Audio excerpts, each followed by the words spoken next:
Pessoal, mas uma fala polêmica do Bolsonaro foi revelada pelo jornal Metrópolis ainda essa semana. Segundo eles, Bolsonaro disse que não admite ser preso e que, se necessário for, vai atirar para matar. Dá uma olhada aqui, o Luiz Bassi fez a publicação mencionando a matéria do Metrópolis. Eu não vou colocar a matéria do Metrópolis porque é um pouco extensa. O Luiz Bassi deu uma resumida aqui para vocês. Jair Bolsonaro sobre sua reação em uma eventual prisão. Atirar para matar. A informação foi divulgada pelo site Metrópolis e o desabafo teria sido feito pelo ex-presidente a um deputado de seu partido neste ano. Em 2022, segundo apurou o mesmo portal, Bolsonaro já teria dito que atiraria ou mataria, mas que preso jamais iria. O que aconteceu? Em 2022, durante uma conversa com deputados, e inclusive tinha um ministro do STF, segundo a apuração aqui parece ser o Dias Toffoli, Bolsonaro falou o seguinte: olha, eu não vou preso, prefiro morrer. Se vierem atrás de mim, eu vou reagir e eu vou atirar para matar. Isso foi o que o Bolsonaro disse lá em 2022. Agora, Bolsonaro parece ter repetido a frase sem dizer que prefere morrer do que ser preso, mas disse que se vierem até ele, ele vai atirar para matar. A grande questão é que o Bolsonaro ele costuma utilizar muito palavras de efeito, frases de impacto, e não necessariamente quer dizer que ele agiria como o Roberto Jefferson, que quando a Polícia Federal chegou, ele jogou granadas, atirou. E aí chamou a atenção, a matéria do Metrópolis fez a publicação aqui. Na sua opinião, o que você acha que seria a reação se efetivamente o Judiciário e a Polícia Federal tentasse uma prisão contra Bolsonaro? Você acha que o Bolsonaro estaria ali dentro das 4 linhas da Constituição, se entregaria, tentaria os meios legais para reverter, ou ele tentaria sair do Brasil, buscar um asilo político, talvez com a Argentina, talvez na própria Hungria, igual ele já teve na embaixada? Qual que é o seu ponto de vista? E, principal, o que você acha que o Bolsonaro deveria fazer? Sair do Brasil ou ficar aqui e enfrentar da forma que está? Tem muita gente que me pergunta, mas por que o Bolsonaro não fugiu? É porque ele acredita que a coisa vai dar certo aqui dentro? Olha, a situação do Bolsonaro é um tanto quanto complicada. Porque o Bolsonaro, a única alternativa que ele tem é ir para um país que vai dar algum asilo para ele.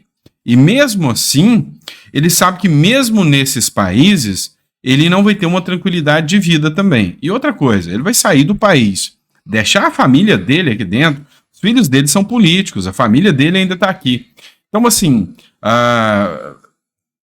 não sei se você já parou para pensar nisso, mas o Bolsonaro fugir não é tão fácil quanto você pensa. Então, assim, para quem aposta aí na fuga do Bolsonaro do país, eu não acho que seria o caminho, não. Acho que o Bolsonaro pode tentar outras medidas drásticas aí, se esconder, fugir da polícia por aqui, mas fugir do país eu acho pouco provável. E você? Qual que é o seu ponto de vista? Coloca no comentário aí sobre o que poderia acontecer com o Bolsonaro caso o STF determine uma prisão do Bolsonaro. E ainda mais, o que o povo faria? Tem 2 alas, né? De que o brasileiro vai se acovardar, como já está acovardado, vai ficar quietinho, vai assistir, vai ficar indignado, mas não vai fazer nada. Agora já tem uma ala, como o próprio Nicolas Ferreira falou em plenário, que já aposta que se acontecer a prisão do Bolsonaro, o povo vai para a rua, o agro vai parar, os caminhoneiros vão parar e aí a coisa complica ainda mais para o Lula. Pois é. Qual que é o seu ponto de vista? Coloca no comentário que eu quero saber, tá certo? Vamos lá. Outra matéria que eu quero discutir com vocês. O Lula, ele tá no poder, mas não tem todo o poder. Vocês já entenderam como funciona. O Supremo Tribunal Federal tem parte do poder, o Congresso Nacional tem parte do poder, é a separação dos poderes. Só que o Lula não está conseguindo dialogar com o Congresso como ele queria. E o dinheiro das emendas está acabando. Já não está a todo vapor mais. O Lira mesmo já distanciou completamente do Lula. E agora? Saiu uma matéria da Jovem Pan. Pacheco deixa caducar trecho de medida provisória de Haddad sobre reoneração de prefeituras. Você lembra o lance da reoneração das folhas? Pois é. O que aconteceu? O Haddad veio e tentou aplicar uma medida provisória ali para que ela surtisse efeito alcançando as prefeituras. O Pacheco não quis comprar essa briga com as prefeituras e cravou essa derrota grande aí para o governo Lula, deixando a medida provisória caducar. O governo Lula é recordista em ter medidas provisórias rejeitadas pelo Congresso Nacional. De todos os presidentes, é o que teve o pior diálogo com o Congresso Nacional. O presidente do Senado, Rodrigo Pacheco, tomou uma decisão importante nesta segunda-feira, em relação a uma medida provisória do ministro da Fazenda, Fernando Haddad. O senador decidiu deixar caducar o trecho da medida provisória que previa a reoneração da folha de pagamento em prefeituras, prorrogando a vigência da mesma em 60 dias. Porém, determinando a derrubada da parte que tratava sobre as gestões municipais. A medida, que entraria em vigor nesta segunda-feira, aumentando a alíquota para os municípios de 8% para 20%, não será mais aplicada devido à decisão de Pacheco. Em nota, o presidente do Senado afirmou que a discussão sobre a desoneração da folha de pagamento e seu eventual novo modelo deve ser tratada integralmente por projeto de lei, não por medida provisória. Ele criticou a atuação do governo, ressaltando que o Congresso já havia decidido pela desoneração dos municípios com até 156.200 habitantes. No entanto, o político mineiro mostrou-se aberto a uma discussão rápida sobre o assunto. Ou seja, mostra que aqui o diálogo do Lula com o Congresso não está dos melhores, até mesmo o Pacheco, que se tornou um grande aliado do governo Lula, é um aliado do governo Lula, não tem esse poder aí mais de estar sempre colocando em pauta as questões que o Lula pede. Vamos lá, outra matéria que eu quero trazer para vocês. Lira encaminha disputa do PSOL Lira encaminha deputada do PSOL ao Conselho de Ética. O presidente da Câmara dos Deputados, Arthur Lira, enviou uma representação de autoria do Partido Liberal ao Conselho de Ética contra a deputada federal Fernanda Melchiona, que é do PSOL. Ela é acusada de quebra de decoro parlamentar por chamar a família Bolsonaro de familícia e os filhos do ex-presidente Bolsonaro de bandidos. Vamos lá, vamos entender um pouquinho aqui. Os filhos do presidente Bolsonaro, um é deputado federal, o outro é senador da República. E a deputada aqui chamou a família toda de milícia e chamou os filhos do Bolsonaro de bandidos, sendo que nunca houve qualquer condenação criminal mostrando isso aqui em relação a ambos. Nicolas Ferreira chamou o Lula de ladrão. E aí o Ministério Público, depois da Polícia Federal pedir indiciamento, vai abrir um processo, já encaminhou a denúncia ao Supremo Tribunal Federal por condenação ao Nicolas Ferreira de ter chamado o Lula de ladrão. Pois é. Será que vai ser tomada as mesmas medidas? Ela está no Conselho de Ética, vocês sabem como os deputados se protegem, como eles se guardam ali dentro, e é difícil você ver um deputado ser cassado no Conselho de Ética, seja pelo que for, né? E até agora parece que está havendo um conflito aí entre o STF e o Congresso sobre o caso do Chiquinho Brazão. Os deputados não ficaram satisfeitos, não agradaram, não gostaram com a situação do Chiquinho Brazão aí ter sido preso pelo Supremo Tribunal Federal. Com Daniel Silveira foi diferente, mas com Chiquinho Brazão os deputados querem segurar o negócio, para você ver o quanto eles se protegem quando são gente do esquema, né? Então é complicado, é bem complicado mesmo, porque o STF ele tomou medidas contra alguns deputados, digamos assim, da ala da direita, e o Congresso parece não se preocupar com isso, mas quando alcança gente da antiga, gente que tem tentáculos aí dentro do centrão, dentro da esquerda, dentro até da própria direita também, que teve alinhamento aí o negócio já é mais diferente. Esse é do sistema, e quando é do sistema, aí o jogo é mais difícil um pouquinho, tá? Vamos lá, outra matéria que eu quero tratar com vocês, Gazeta do Povo. 11 pastores são condenados na Nicarágua em decisão proferida a portas fechadas.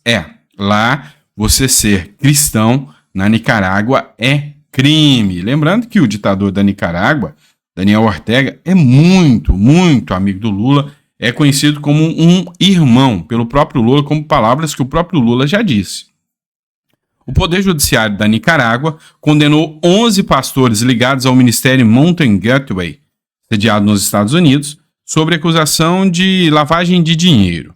Os líderes ministeriais que estavam presos há mais de 2 meses e proibidos de ter contato com os advogados ou familiares receberam penas de prisão, que variam entre 12 e 15 anos, além de mais de 80 milhões de dólares em multas por pessoa. A Nicarágua vive sob o regime ditatorial de Daniel Ortega. Durante o julgamento, inclusive, o governo não conseguiu apresentar qualquer prova da ilicitude ou da origem dos alegados fundos ilegais que foram lavados. Apesar disso, a decisão foi proferida por portas fechadas no Complexo Judicial Central de Manágua, onde o julgamento foi realizado. Abre aspas. Ninguém está a salvo da perseguição religiosa na Nicarágua, e é devastador ver as falsas acusações, julgamentos e condenações desses pastores e líderes ministeriais que simplesmente partilhavam sua fé e serviam os cidadãos da Nicarágua, afirmou Cristina Herclen, advogada da Aliança da Defesa pela Liberdade. O que está acontecendo na Nicarágua? As acusações na Nicarágua são feitas sem apresentação de provas, simplesmente pelo fato de serem opositores. Eles pegam pesado nas multas financeiras, é uma coisa que a gente está vendo muito aqui no Brasil. Cada um foi condenado a 80 milhões de dólares. Vocês têm noção de quanto dinheiro é isso? 80 milhões de dólares. Cada pastor foi condenado lá na Nicarágua. Então, assim, é insano. É para o cara nunca mais sair da cadeia. 12 a 15 anos. Disseram que o dinheiro que a igreja movimentava era lavagem de dinheiro, mas não conseguiram apresentar provas. E aí o julgamento foi a portas fechadas, as decisões colocadas em sigilo, e nem os advogados tiveram o livre acesso aos processos. Pois é um regime ditador sanguinário, sangrento. E, infelizmente, adorado por muitos aí. Última matéria que eu vou trazer para vocês é a cara do Brasil, né? Brasil, quando você assiste aí as sessões do Congresso Nacional, eu tenho certeza que bate uma nostalgia em você e você lembra da 5ª série, né? Não tenho dúvidas sobre isso, porque assim, se tem uma coisa que nós não podemos ter quando a gente vê cenas como essa, é acreditar, é a credibilidade que esses aqui são as pessoas que estão definindo o rumo do país. Olha só, a deputada Júlia Zanatta foi ofendida por parlamentares de esquerda aqui, e aí, segundo ela, vai haver uma representação, ela e o Polon vão fazer representação, mais uma no Conselho de Ética da Câmara dos Deputados. Assiste aqui comigo. É que vocês falam? As feministas saindo ali, ó. Em defesa do macho agressor. Que pena. Viva a luta das mulheres! Viva a luta das mulheres que vocês defendem! Fascista! Fascista, fala aqui! Fascista, por isso que não defende? Chama aqui! Dentro do Conselho de Ética, essas senhoras estão xingando a minha colega fascista. E me foi cerceada a palavra! Me foi cerceada a palavra! Me foi cerceada a Não palavra! pode filmar.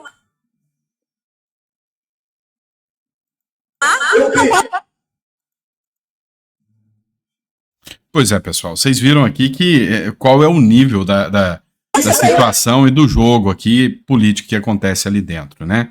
Mas assim, a situação é complexa, porque hoje o pessoal de esquerda pode xingar, pode ofender e cometer crimes, tá? Para quem não sabe, se alguém te chamar de fascista, essa pessoa está cometendo um crime, porque a partir do momento que o fascismo é caracterizado como um crime no Brasil, se a pessoa te chamar de fascista, nazista ou alguma coisa assim, ela está cometendo crime.